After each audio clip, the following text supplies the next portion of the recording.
जिल्हा मध्यवर्ती बँकेच्या उपाध्यक्षा श्रीमती जयश्री मदनभाऊ पाटील यांच्या शुभ हस्ते सांगलीमधील वॉर्ड क्रमांक 9 मधील विकास कामांचे उद्घाटन श्रीफळ वाढून करण्यात आले। यामध्ये अभयनगर रानडेमळा येथील मुल्लाघर ते केडगेघर आणि जाधवघर कुलकर्णी रस्त्याचे काँक्रिटीकरण तसेच नरळेघर ते प्रमुख रस्त्याचे काँक्रिटीकरण करण्यात आले। यामुळे भागातील नागरिकांनी नगरसेवकांचे आभार व्यक्त केले आहेत। यावेळी माजी नगरसेवक संतोष पाटील, मनगू सरगर, रोहिणी पाटील, मदिना बारुदवाले यांच्यासह भागातील नागरिक मोठ्या संख्येने उपस्थित होते।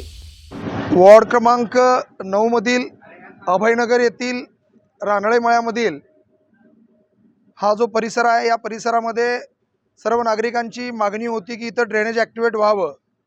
उपवार्ड ड्रेनेज योजनेमधून जी ड्रेनेज लाईन टाकण्यात आली ती सांगली ड्रेनेज लाईनला जोडून ही लाईन आम्ही ॲक्टिवेट केलेली आहे।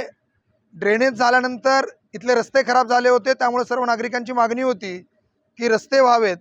मुख्य रस्ता जरी आमदार फंडातून सुरू झाला असला तरी इंटरनल रोड्स पेंडिंग होते आणि त्या दृष्टिकोनातून नागरिकांच्या मागणीस्तव काँक्रिटीकरणाचं काम आम्ही सर्व नगरसेवकांनी इथलं हातात घेतलं व आज आमच्या नेत्या मातृतुल्य जयश्री वहिनी व या परिसरातील सर्व नागरिक यांच्या उपस्थितीत ड्रेनेज लोकार्पण व काँक्रिटीकरणाचा शुभारंभ वहिनींच्या हस्ते संपन्न झाला। बरेच दिवस हा रस्ता झाला नव्हता, वाहतुकीला सतत अडचण येत होती।